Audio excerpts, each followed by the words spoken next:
The truth of the share market channel में आपका स्वागत है। मैं भवनीश अग्रवाल। नमस्कार दोस्तों, इस बाज़ार में कुछ मैनेजमेंट बहुत फेमस हैं, तो परिणाम स्वरूप उनकी कंपनियां भी बहुत फेमस हो जाती हैं और आसमान छूती हैं, मतलब उन कंपनियां। लेकिन कुछ कंपनियां ऐसी हैं जिनका नाम रोशन नहीं होता है, और कुछ ग्रुप भी होते हैं जो इतने रोशन नहीं होते हैं, लेकिन वो शांतिपूर्वक चुपचाप एक बहुत लंबी दौड़ की तैयारी करते रहते हैं, और जब परिणाम आते हैं तो चौंक उठते हैं लोग। लेकिन फिर सब कुछ खेल काबू से बाहर हो जाता है, वो काबू के अंदर नहीं रहता, वो सब मामला होता है। इन हालात में मेरा आपसे आज जो मैं बताने जा रहा हूँ, आज जो चर्चा करने जा रहा हूँ, जिस चीज़ पर हम चर्चा करेंगे वो एक ऐसी कंपनी है जिसने अभी भी मालूमाल कर दिया है, उस ग्रुप ने ही लोगों को मालूमाल किया है, और मालूमाल करेगा, मुझे लगता है पैसा बहुत देगा वो कमा करके। जो ये साइलेंट ग्रुप्स होते हैं, जो ज़्यादा दंगा फसाद नहीं करते, सट्टेबाजी नहीं करते, बड़े बड़े प्रोजेक्ट ला रहे हैं। सेमीकंडक्टर प्रोजेक्ट ला रहे हैं, 7,700 करोड़ रुपए गुजरात के साणंद में।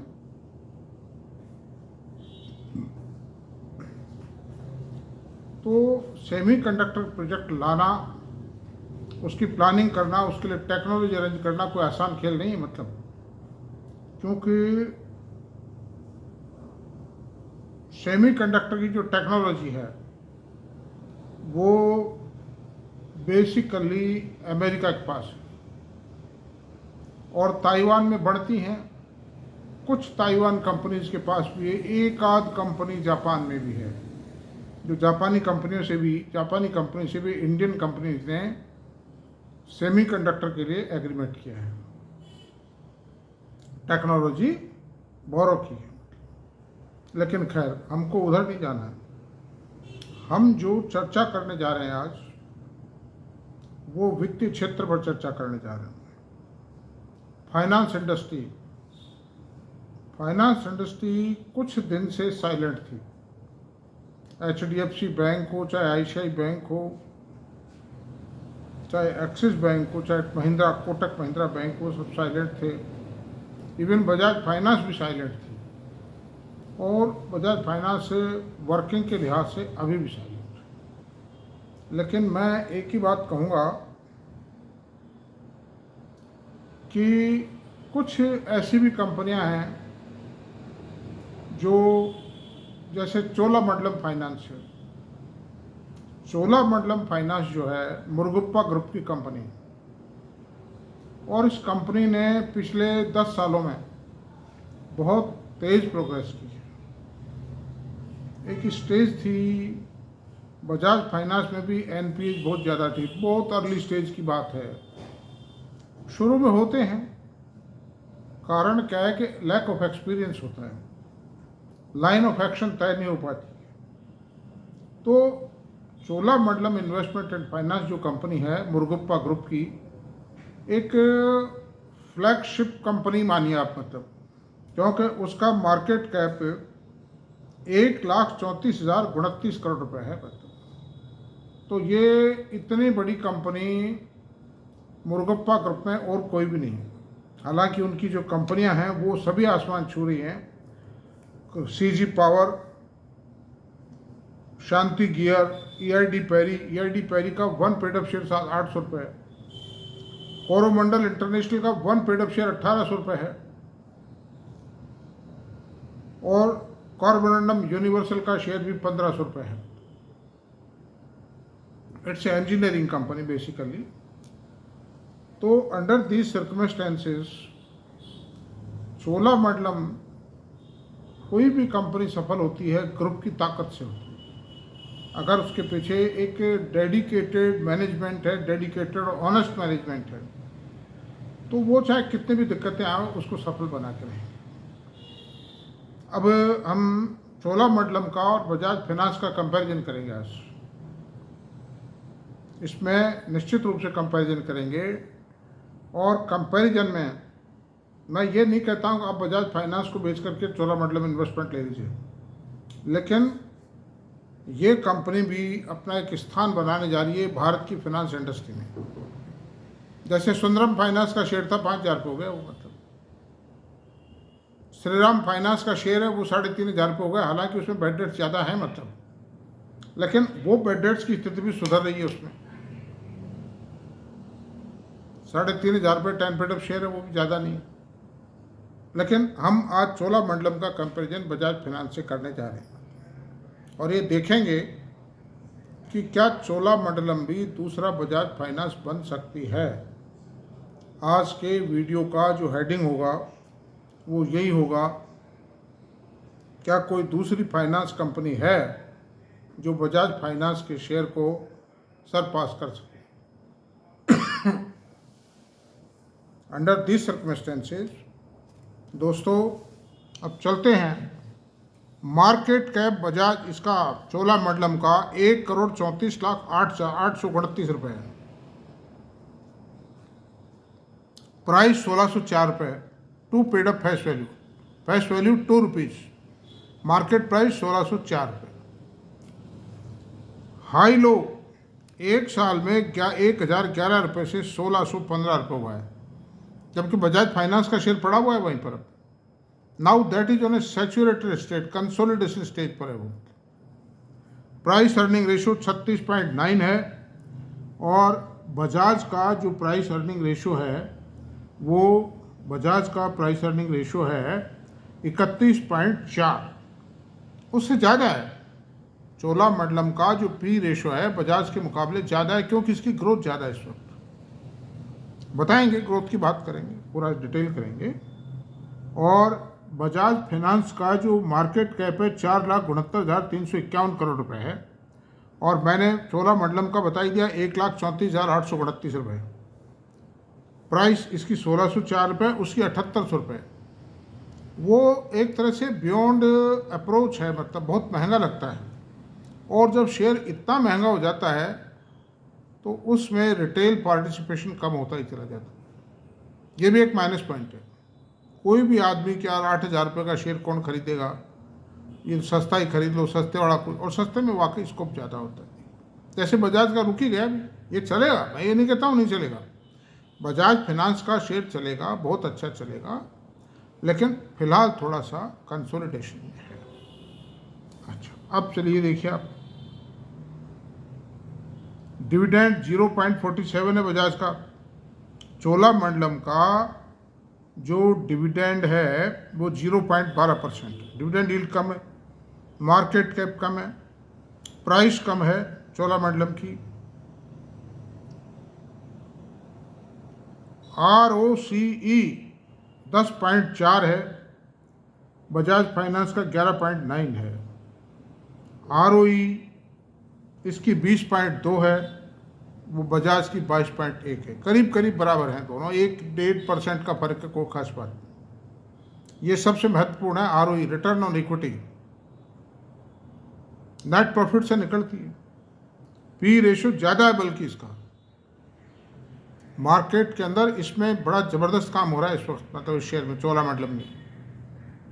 अब 5 ईयर्स एप्रिसिएशन नापते हैं। बजाज फाइनेंस 4,000 रुपये से 7,512 रुपये हो पाया है, यानी कि इसमें जो बढ़त आई है मैं बताता हूँ आपको। 7,512/4,000, 87.5% बढ़ा है शेयर बजाज फाइनेंस का। और चोलामंडलम का बताता हूँ, 5 साल में 87.5% की बढ़त आई, टोटल एप्रिसिएशन जो आया है। मैं बजाज फाइनेंस में काफ़ी इन्वेस्टमेंट कर चुका हूँ, मैंने बेच चुका हूँ शेयरों को। I have taken a handsome profit. मैं बिल्कुल ये नहीं कहता हूँ बजाज फाइनेंस को ख़राब company. Bajaj the beauty of the market है बजाज फाइनेंस, लेकिन दूसरा कंपनी भी तो ब्यूटी बन सकती है। और पैसा जो कमाई होगी वो ब्यूटी बन चुकी है उसमें नहीं होगी, बल्कि ब्यूटी जो बनने जा रही है मार्केट की उसमें कमाई होगी। जो ट्रांजिशनल पीरियड है वो ट्रांजिशनल पीरियड इन्वेस्टर को मालूम करता है, जिसको मल्टी बैगर कहते हैं रिटर्न। अब मैं बताता हूँ, 250 से 1604 हुआ है शेयर। चोलामंडलम का शेयर 250 से 1604।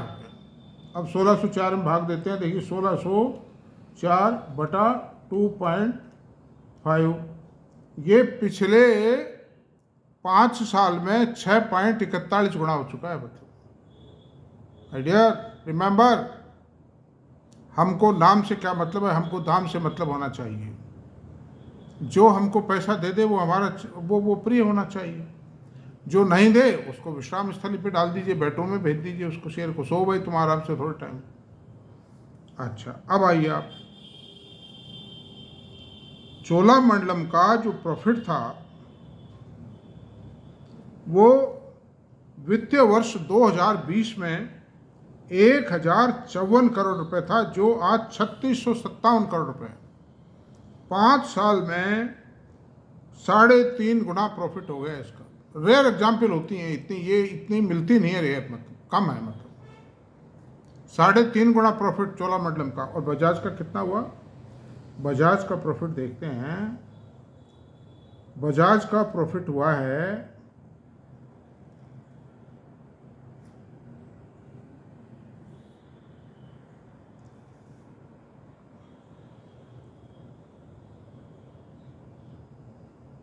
5 ईयर्स प्रॉफिट के फिगर नहीं लिए, एनुअलाइज देख लेते हैं। एनुअलाइज ग्रोथ 12% है, जबकि चोलामंडलम की एनुअल ग्रोथ बताता हूँ मैं आपको। वित्तीय वर्ष मतलब टीटीएम जो है, टीटीएम ट्रेलिंग 12 मंथ्स की जो प्रॉफिट है 3657 करोड़ रुपए। और पिछले वित्तीय वर्ष 23 को काउंट करना पड़ेगा, क्योंकि 24 तो टीटीएम में कवर हो गया ना, मतलब तो 2665 करोड़ रुपए था। रफली 33% की ग्रोथ है प्रॉफिट में। फाइनेंस कंपनियों में, बैंकों में सेल वगैरह कोई मायने नहीं रखती, प्रॉफिट ग्रोथ मायने रखती है। तो चोलामंडलम ने इन एडवर्स, जबकि फाइनेंशियल कंपनी, फाइनेंशियल सेक्टर पे प्रेशर था, उस प्रेशर के बावजूद इस कंपनी ने 33% की प्रॉफिट ग्रोथ दी है, without any manipulation. Murugappa group is the hard honest group, pure group है बिल्कुल एकदम से। 33% ग्रोथ डिलीवर्ड। अच्छा सर, ईपीएस 26 रुपये 53 पैसे है।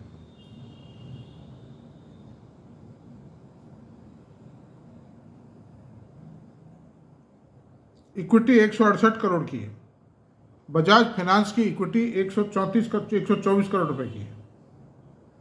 अब asset under management, Murugappa group की असेट अंडर मैनेजमेंट है 1,56,860 करोड़, और बजाज फाइनेंस की है 3,75,745 करोड़। इस चोलामंडलम को इस एयूएम तक पहुंचना ही मुश्किल था। फिर तो आप देखिए एक बेस बन जाता है उसका। इसको भी 3.5-4 लाख करोड़ के बेस पे बढ़ने में 3-4 साल लगेंगे, इससे ज़्यादा नहीं लगेंगे महाराष्ट्र। अच्छा, अब आइए, सबसे जो मेन पॉइंट होता है किसी भी फाइनेंस कंपनी में, बैंक में इन्वेस्टमेंट के लिए, वो होता है उसका नेट एनपीए। तो नेट एनपीए में बजाज में और इसमें जरूर फर्क है। बजाज का नेट एनपीए 0.38% है। बजाज का नेट एनपीए कितना है? 0.38%, और वो बढ़ता नहीं, उनका कंट्रोल है इसके ऊपर। और चोलामंडलम का जो नेट एनपीए है वो आज की तारीख में 2.32% है। 2.32% है, और ये गत वर्षों से घटता चला आ रहा है। It is a healthy symbol कि management is establishing a control on net NPS. और नेट एनपीए मैं समझता हूँ अगले 2-3 साल में 1% के अंदर अंदर नेट एनपीए आ जाए। और नेट एनपीए 1% के अंदर आया और ये शेयर आसमान छुआ। इनका जो फाइनेंस करती है चोलामंडलम, वो लोन अगेंस्ट प्रॉपर्टी करती है, व्हीकल्स पे करती है, ख़ास तौर से होम लोन्स करती है, कंज्यूमर लोन करती है, और रिटेल लोन अगेंस्ट प्रॉपर्टी और रिटेल अनसिक्योर्ड लोन्स भी देते हैं। लेकिन they are going to improve, इसमें कोई दो राय नहीं। जो बाज़ार के अंदर शेयर की चाल है वो चाल दिखा रही है। मुर्गप्पा, इन ये जो बड़े ग्रुप्स हैं इनके अंदर कभी वो फर्जीवाड़े में सट्टेबाजी नहीं होती मतलब। तो ये बहुत बढ़िया चीज़ है, मेरे हिसाब से वाइबल है इन्वेस्टमेंट के लिए। मेरी कोई रिकमेंडेशन नहीं है, मेरा काम खाली एनालिसिस करना है, उसकी असली तस्वीर आपके सामने पेश करनी है। और बजाज को अगर है तो बेचे नहीं, कोई भी मेरी तो राय है, मतलब रिकमेंडेशन नहीं है, मेरा एनालिसिस ये है कि बेचे नहीं। ये भी सुधर जाएगा, ग्रोथ आ जाएगी। अभी 12% की ग्रोथ रह गई बजाज फाइनेंस में। ये ग्रोथ मैनेजमेंट इतना कॉम्पिटेंट है कि वो जल्दी सुधार देगा। But another Bajaj finance can become Cholamandalam. ये मेरा वर्डिक्ट है, मेरा दावा है, कोई रिकमेंडेशन नहीं है, मेरा एनालिसिस है। आप जो भी कुछ करें अपने फाइनेंशियल एडवाइजर से पूछताछ के करें जो कुछ करें। तो दोस्तों आज इतना ही रहने देते हैं। Thank you very much. आपको मेरा वीडियो पसंद आए तो आप इसको सब्सक्राइब करें, शेयर करें, कमेंट करें। Thank you very much.